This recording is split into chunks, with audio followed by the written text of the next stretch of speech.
अस्सलाम वालेकुम दोस्तों, मैं हूं शारिफ खान। आज जो भाई हमारे साथ मौजूद हैं वो पहले गैर मुस्लिम थे, अल्हम्दुलिल्लाह कलमा पढ़कर अब मुसलमान हो चुके हैं। भाई से बात करेंगे, ये आपको अपनी ज़िंदगी की पूरी कहानी बताएंगे। इससे पहले कि भाई से बात करें, ये आपको बताएं कि ये क्यों इस्लाम धर्म में दाखिल हुए, क्यों ईमान लेकर के आए। दो बातें इनके बारे में बता दूं। ये इंडिया के उत्तर प्रदेश के मेरठ शहर के रहने वाले हैं। मेरठ शहर के पास में एक गांव है काशी, वहां पर ये रहने वाले हैं। ये 5 भाई हैं, 3 बहनें हैं। बाकी परिवार के सदस्य इनके आज भी गैर मुस्लिम हैं, लेकिन अल्लाह ने इन्हें ईमान की दावत से नवाजा है।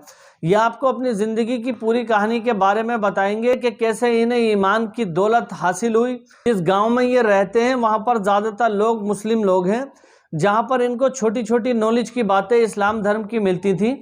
फिर इन्होंने सोचने पे मजबूर ये हो गए कि ये बताओ कि जिन मूर्तियों को हम अपने हाथ से बनाया करते हैं और उन्हीं मूर्तियों को बाजार में हम बेचते हैं, उन्हीं को हम खुदा मानते हैं। ये सूरज चल रहा है तो कैसे चल रहा है, ये चांद चल रहा है तो कैसे चल रहा है। फिर इनके मन में खुद ब खुद ऐसा आने लगा कि बाकी कोई अल्लाह की ज़ात है, कोई ऐसी बड़ी पावर है, ऐसी सिंगल कोई ज़ात है जो इस पूरी दुनिया को चला रही है। बाकी भाई से बात करेंगे, ये अपनी ज़िंदगी के बारे में ज़्यादा बेहतर तरीके से बता सकते हैं। और माशाअल्लाह अल्लाह इनको बहुत ही ज़्यादा दौलत से नवाजे, क्योंकि इन्होंने जब से अल्लाह की रस्सी को पकड़ा है तब से लेकर आज तक छोड़ा नहीं है और लगातार दीन को भी आगे बढ़ाने का काम कर रहे हैं। खुद तो मुसलमान हुए, खुद तो ईमान में दाखिल हुए, अपने होने के बाद में फिर उस ईमान को आगे बढ़ाने का लगातार काम कर रहे हैं। तो चलिए देर नहीं करते हुए भाई से बात करते हैं। पहले भाइयों मैं अपना तारुफ करा देता हूँ। मैं मेरठ के करीब एक गांव काशी का रहने वाला हूँ। वहाँ हमारा घराना एक हिंदू घराना है। अल्हम्दुलिल्लाह मेरे वालिद साहब जो हैं वो दरमियानी दर्जे के किसान हैं। हम 5 भाई और 3 बहनें हैं अल्हम्दुलिल्लाह। तो भाइयों मैं नानक चंद कॉलेज से मैंने एमए किया है हिस्ट्री से। उसके बाद मैंने 2 साल एलएलबी की है और तीसरे साल में जैसे ही मैंने दाखिला लिया तो मेरे अल्लाह ताला ने मुझे ईमान जैसी नेमत अता फरमाई। असल में इसका सबब ये बना कि वहाँ हमारा गांव जो है काशी, वो उसमें अक्सर मुसलमान हैं।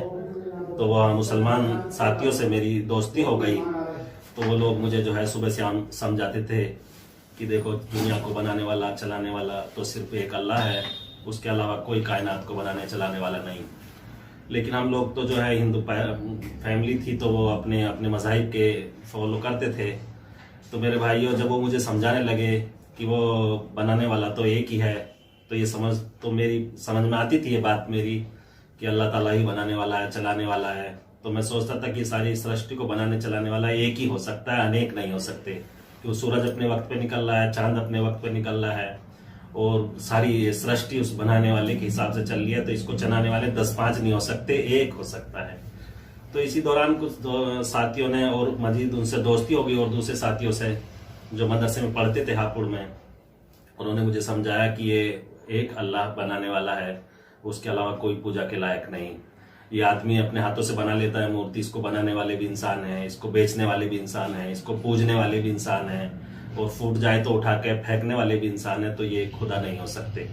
तो ये मेरी बात समझ में आने लगी धीरे धीरे और बात बढ़ती गई। मैं और कोशिश करता रहा समझने की इस्लाम को। इसी दौरान और हमारे गांव के थे हाफिज साहब, हाफिज अबरार, वो रहते थे दुबई में। तो उन्होंने हजरत से इस बात का तज़किरा किया कि वहाँ हमारे काशी में एक लड़का है जो इस तरह की बातें करता है। तो वो उसी दौरान हमारे गांव के मदरसे की बुनियाद रखी जानी थी, हजरत वाला वहाँ तशरीफ़ ले गए। तो हाफिज साहब ने मेरी मुलाकात हजरत से कराई अल्हम्दुलिल्लाह। तो हजरत ने मुझे कलीमा शहादत पढ़ाया और कहा कि अब एक अल्लाह की इबादत करनी है, उसके अलावा कोई पूजा के लायक नहीं। उसी वक्त से मेरे दिल में ऐसा लगा कि कोई चीज़ निकल गई है और कोई चीज़ दाखिल हो गई। उसी वक्त से मैंने नमाज पढ़ना शुरू किया अल्हम्दुलिल्लाह। धीरे धीरे इस्लाम को सीखना शुरू किया। धीरे धीरे बात बढ़ती गई और हमारे घर खानदान में ये बात फैलने लगी कि वो लड़का मुसलमान बन गया है। तो हमारे पिताजी कहते थे कि वो अभी ऐसा कुछ नहीं है, वो तो मुसलमान लड़कों से दोस्ती है, तो वो इसलिए वो रहता है उनके साथ। तो मैं धीरे धीरे मस्जिदों में नमाज पढ़ता था। तो ये घर और खानदान वाले चेक करने लगे, मस्जिदों पर पहरा लगा दिया कि कहाँ मस्जिद में नमाज पढ़ता है। तो एक दिन ऐसा हुआ कि वो हमारे पिताजी ने मुझे देख लिया मस्जिद से निकलते हुए, वो घर ले गए और बहुत समझाया कि मुसलमान ऐसे होते हैं, ऐसे होते हैं, तुम कहाँ इन चक्कर में पड़ रहे हो। तो फिर मैं डरने लगा कि कहीं ऐसा ना हो कि मेरे मुसलमान बनने की वजह से गाँव वालों पर किसी तरह की परेशानी आए। तो मैं एक दिन जो है मेरठ जाके कचहरी में मैंने अपना एफिडेविट बनवाया इस्लाम कबूल करने का।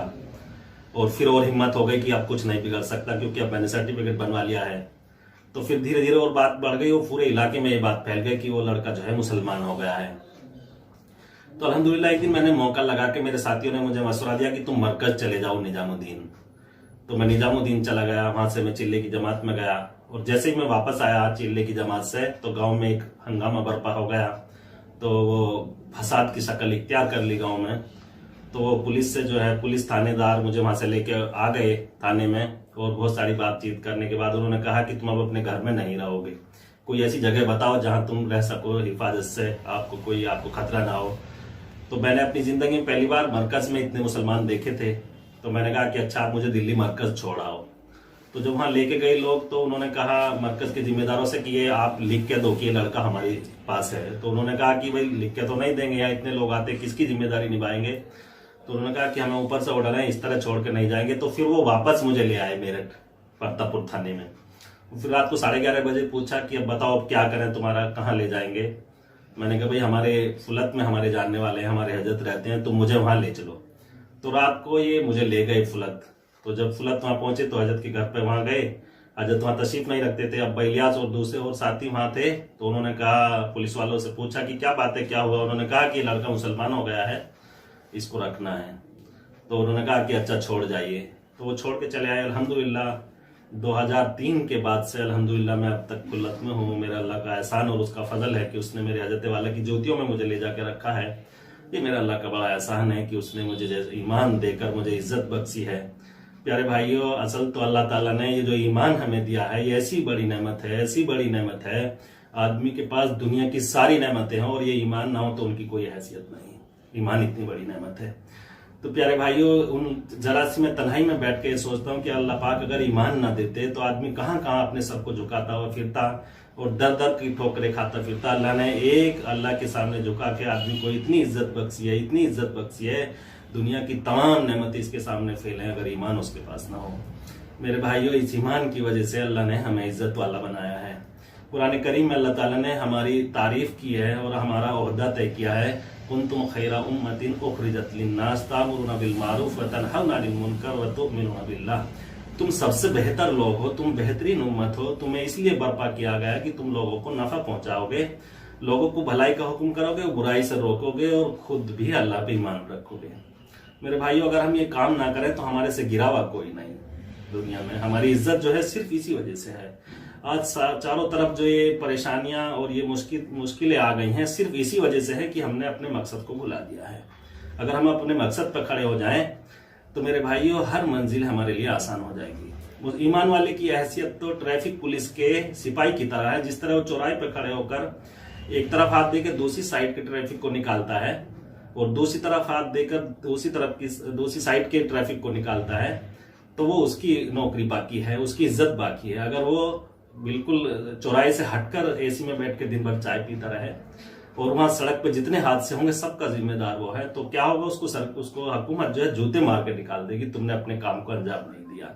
यही हमारा हाल हो गया। जितनी हमारे साथ मुश्किल और परेशानी आ रही है सिर्फ इसी वजह से कि हमने अपने मकसद को छोड़ दिया है। ये दावत जो हमारा मकसद है, जिसके लिए हमें अल्लाह ने पैदा किया कि हमें दीन पे चलना भी है और दूसरों को चलाना भी है, ये हमारी जिम्मेदारी है। अपने आप को रगड़ना और मांझना दीन नहीं है कि मेरी तहज्जुद नहीं छूटी, मेरी तस्बीह नहीं छूटी है जब से होश संभाल है, कोई नमाज नहीं छूटी, अच्छी बात है। लेकिन दूसरों तक भी हमारे ये जिम्मेदारी है कि हम दूसरों तक भी ये पैगाम पहुंचाएं, एक अल्लाह का तारुफ कराएं। ये उम्मत कितनी प्यासी है, बेचारे कितने लोग फिर रहे तड़पते हुए कि एक अल्लाह की उनको पहचान हो जाए, लेकिन उनको बताने वाला कोई नहीं। लेकिन हम अपनी इतनी गफलत, हमारी अपनी इतनी खाल में, एक बालिश के पेट के चक्कर में इतनी हम गफलत में पड़ गए हैं, दुनिया के चक्कर में, हाय दुनिया हाय दुनिया हाय दुनिया, लेकिन हमने अपने मकसद को ही बुला दिया है। अब दुनिया पे ईमान ले आए, सोच रहे हैं कि दुनिया ही सब कुछ है। अल्लाह ताला फरमाते हो अमल हयात तो दुनिया इल्ला मताउल गुरूर, दुनिया की जिंदगी तो धोखा है, असल तो आखिरत है। आखिरत का तस्वुर हमारे जहनों से खत्म हो गया है। काश ये बात हमारे जहनों में रहे कि हमें खड़े होना है और अपने अच्छे बुरे कर्मों का हिसाब देना है मालिक के सामने। तो मेरे भाई, असल में हमारा मकसद यह है कि हम दावत को 200 तक पहुंचाएं, 200 तक दीन पहुंचाएं, दावत लेके जाएं। अब मेरी जिंदगी में मैं अपनी बता दूं तो अगर मुझे लोग मेरे तक दीन ना पहुंचाते तो मैं आज आपके सामने इस हाल में कैसे बैठता। हमारे भाइयों ने, मुसलमानों ने ये कोशिश की, फिक्र हुई कि उनको ये हमारा भाई, मेरे दोस्तों ने, कि किसी तरह दोजख से बच जाए। तो मेरा हाल ऐसा था, मुझे इतनी नफरत थी मुसलमानों से, देखना भी नहीं चाहता था मुसलमानों को। इनके घर का पानी पीना बिल्कुल बुरा समझता था, ये ऐसे होते हैं, ये बुरे होते हैं, ये आतंकवादी होते हैं, गोश्त खाने वाले होते हैं, झूठे होते हैं, ये सब मेरे जहनों में ये बात थी। लेकिन जब करीब से आकर देखा इस्लाम को, देखा कि अच्छा ये तो इतना अच्छा मजहब है, इतने अच्छे मजहब को मानने वाले हैं। एक दो लोग बुरा हो सकता है, सब नहीं हो सकते, लेकिन ये हमें गलतफहमी तो जब भी दूर होंगी जब हम दूसरों करीब जाएंगे लोगों के, उनको अपने जो है उनकी बात सुनेंगे, उनको अपनी बात पहुंचाएंगे, तब ये जाके गलतफहमियां दूर होंगी। और हमारा एक साइड में हमारे घर है, दूसरी तरफ में हमारे मुसलमान भाइयों के उधर घर थे। तो लेकिन वो एक दूसरों से इतनी नफरतें दिलों में थी, एक दूसरों को देखना नहीं चाहता था आदमी, लेकिन जब करीब आएगा तो उसको पता चलेगा। अब मेरी जिंदगी में इतनी खुराफात थी, ये सब चीजें जो है, लेकिन वो जब करीब आए तो पता चला कि भाई वाकई हकीकत में मुसलमान तो ऐसे अच्छे लोग होते हैं। तो ये अगर हम भी कोशिश करेंगे, हर एक तक हम ये बात पहुंचाएं और हर एक तक हम ये कोशिश करें कि हम इनको करीब लगाकर, इनको जो है बिल्कुल ये हमारे खूनी रिश्ते के बहन भाई हैं, इनको करीब लगाकर, अपने सीने से लगाकर इनसे हम मोहब्बत करेंगे तो आज भी बिल्कुल ये जो है बिल्कुल मोहब्बत करने वाली ये कौम है, ये जान न्यौछावर करने वाली कौम है, बिल्कुल ये आपके करीब आने की कोशिश करेंगे और फिर करीब हो जाएंगे। हिदायत तो अल्लाह के मुकद्दर रखी है, जिसके लिए हिदायत होगी अल्लाह ताला देते हैं उसको हिदायत, लेकिन हमारा जो काम है वो हमें करना चाहिए और हमें हर एक तक इस मकसद को लेकर जाना चाहिए और उनको बतानी चाहिए ये बात। मेरे भाइयों, हम सब खूनी रिश्ते के बहन भाई हैं। जिंदगी में एक वाक्य आया, असल में वो हरिद्वार जो है हिंदुओं का एक बहुत धार्मिक स्थान है, बड़ा जगह है धार्मिक। तो वहाँ ऋषिकेश एक पहाड़ी पे इनका जो मंदिर है, शिव का मंदिर है, तो मेरे भाई मुझे वहां लेके गए घुमाने के लिए कि वहां चलते हैं घुमाने, वहां जो है मनोकामनाएं पूरी होती हैं। तो वहां जैसे हम पहुंचे तो 18 किलोमीटर पहाड़ी के चढ़ने के बाद वो मंदिर बना हुआ है शिव का। तो वहां एक शिव की जो है बहुत पुरानी मूर्ति है, सोने की बनी हुई। तो वहां पुलिस का इतना पहरा था कि वो जरा सी देर के लिए दर्शन करते फिर निकाल देते हैं बाहर। तो वो मैंने अपने भाई से पूछा कि अभी तो हम देखा भी नहीं अच्छी तरह, निकाल क्यों दिए कि बस वहां इतनी देरी दर्शन कराते हैं। मैंने कहा अच्छा है, पुलिस क्यों है? तो मेरा भाई कहने लगा कि यहाँ पुलिस इसलिए है कि ये सोने का है पेवर, प्योर सोने की बनी हुई मूर्ति, को इसको उठा कर ना ले जाए। तो मेरे दिल को एकदम चोट लगी और ऐसा लगा जैसे किसी ने झंझोड़ दिया हो दिल को। अच्छा, इस शिव को भी चोरों का डर है? जो जिसको खुद डर हो तो वो औरों की कैसे रक्षा कर सकता है? मैंने कहा ये सब झूठी बातें हैं, बनी हुई बातें हैं। मैंने कहा वापस चलो, ये सब ढोंग है, कुछ नहीं है। जो खुदा अपनी रक्षा ना कर सकता हो, अपनी हिफाजत ना कर सकता हो, वो कैसे हो सकता है खुदा? तो हम लोग वापस चले आए वहां से। फिर धीरे धीरे और मेरे दिल में से फिर निकलता चला गया ये कि ये तो सब बनी हुई बातें हैं। तो उम्मीद करता हूं दोस्तों ये वीडियो देखकर आपको काफी कुछ जानने को मिला होगा, और साथ ही साथ ये भी बता दूं कि जिसके दिल में एक बार अल्लाह की तरफ से अल्लाह की रहमत आ गई, जिसके दिल में ईमान का जज्बा जाग गया, वो दुनिया इधर से उधर हो जाए फिर इस्लाम से नहीं फिरता है।